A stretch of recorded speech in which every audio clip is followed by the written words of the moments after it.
Heaven Official's Blessing. Chapter 237. Audio source, wuxia-world-audiobook.com.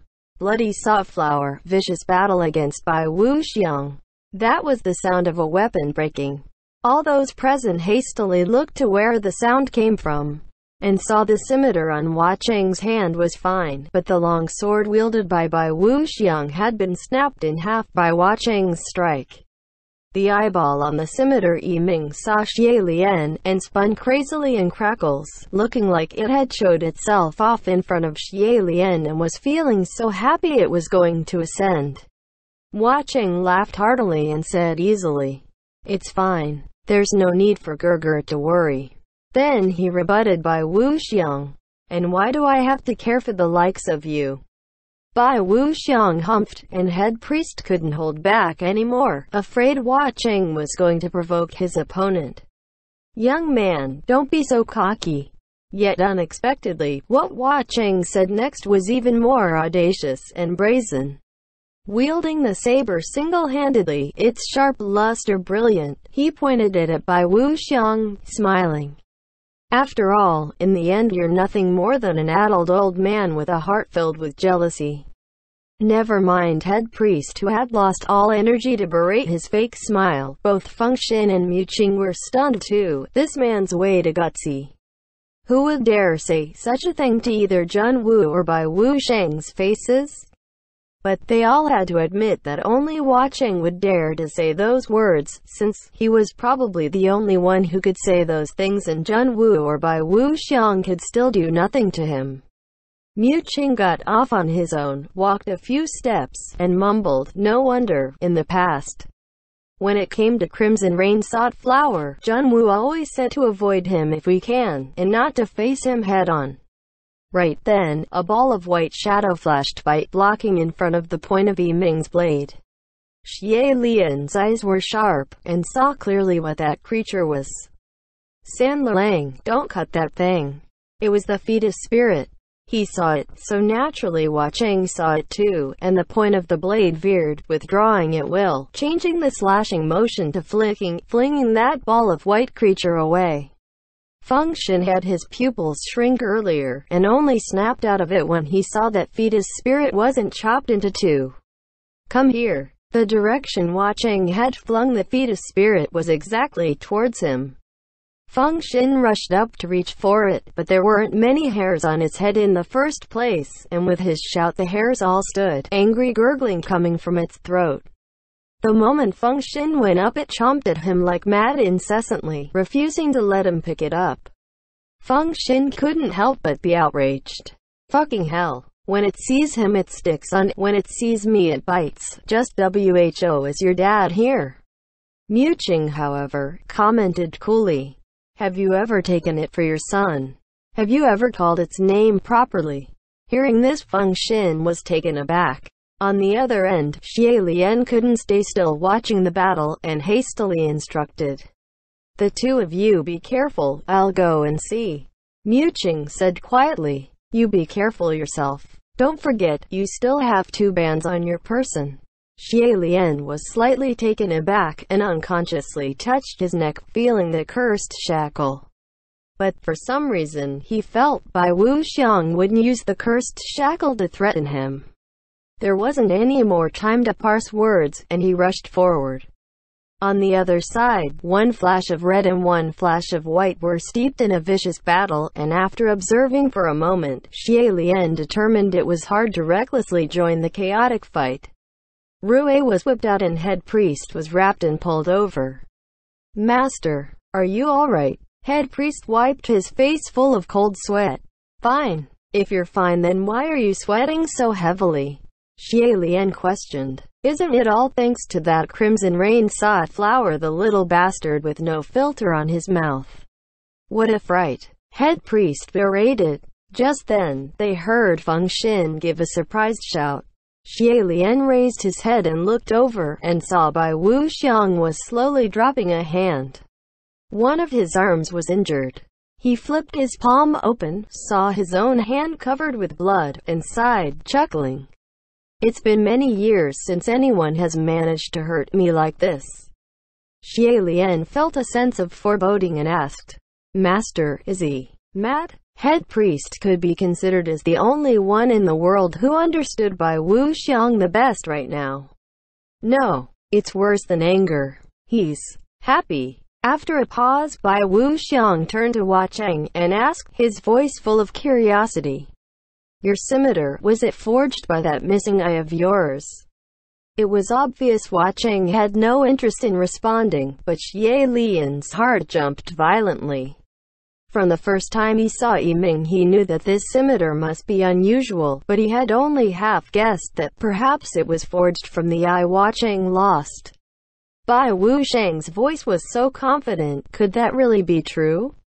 Head priest's brows knitted, and after a moment, he suddenly spoke up. Oh, I remember now. What do you remember? Xie Lian asked. I remember that they've told me of an incident, head priest said.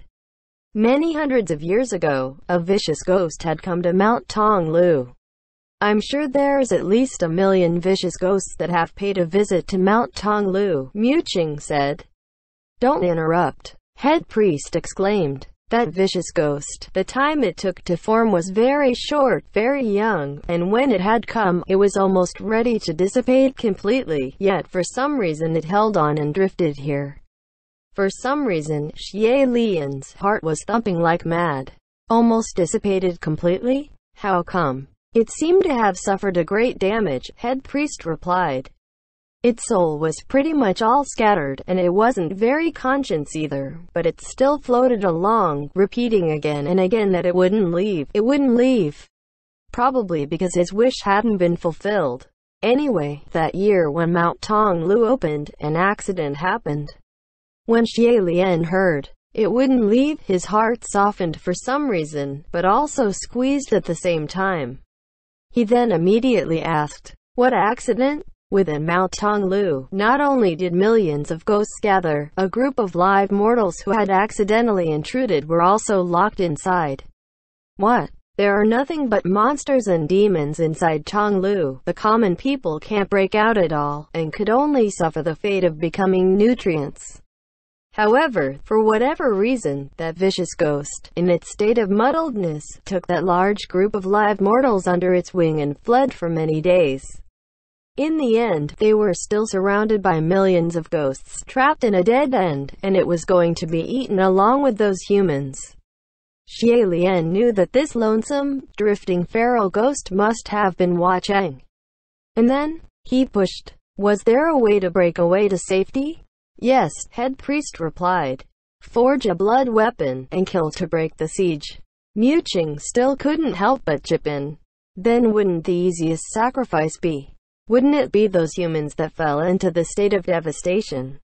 Feng Xin and Mu Qing looked at Bai Wuxiang and Hua Cheng, who were completely focused in their vicious battle. Did the Xie Lian also held his breath? Head priest said. He made a move. Feng Xin and Mu Qing's expressions all became unreadable. Xie Lian, however, didn't move a muscle, and only waited for head priest to continue. Sure enough, head priest answered his anticipation. He made a move. In a fit of madness, it dug out one of its own eyes. Head priest continued. That vicious ghost almost made a move against those humans, but for some reason, in the end, it didn't, and instead used one of its own eyes as the price to forge a blood weapon. That vicious ghost was forcibly hanging on with the last breath, and after digging out its eye, it should have broken apart completely. Yet somehow something had shocked it, and it instead woke to its senses completely.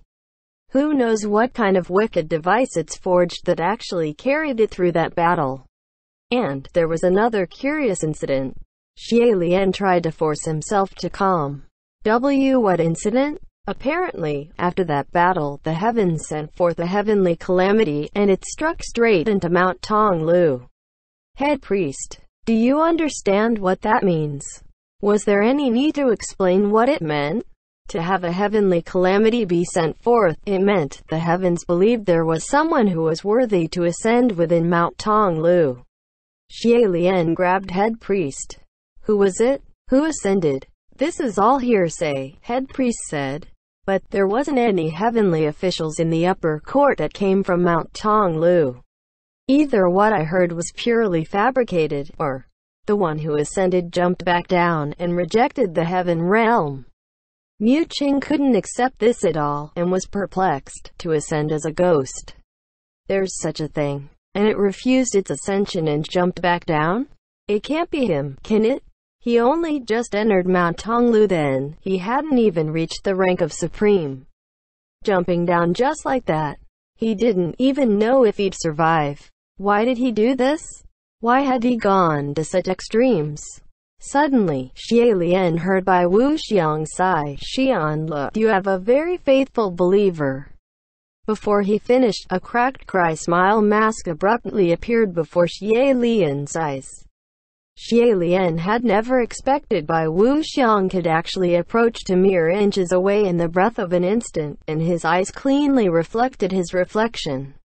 Rui shot up like it was furious, ready to strike, but in the end, it still shrank back. It couldn't be blamed, since Rui had always been very intelligent. When it determined that its attack would be ineffective, it would give up voluntarily. Bai Wuxiang seemed to have smiled a bit since that cry smile mask's crack had become deeper. The next second, the blade point of Yiming brushed against his neck. But it was late by a step. Bai Wuxiang had already dodged away. He flashed and appeared on the highest point of where the heaven-crossing bridge ended, and slightly lifted his hand. "No need to be nervous. I was only taking back what was mine." In his hand was a long sword that was completely pitch black and frigid like cold jade, a silver thread crossing down the heart of the sword. Xie Lian subconsciously twisted his hand to feel his back, and sure enough, Feng Xin that was carried on his back was gone. Feng Xin was originally the sacred sword of the Crown Prince of Wuyang. Bai Wuxiang had retrieved what had belonged to him. 1 piece, 2 pieces, 3 pieces. That tragically pale mask was flaking off 1 piece at a time until finally, it thoroughly fell, revealing the face behind the mask. Within the burning flames, that white robe also transformed into white armor. At last, Bai Wuxiang had taken off his mask and transformed into Jun Wu. Everyone held their breaths, high on guard. There was no need to guess. In this form, he must be even stronger. End chapter.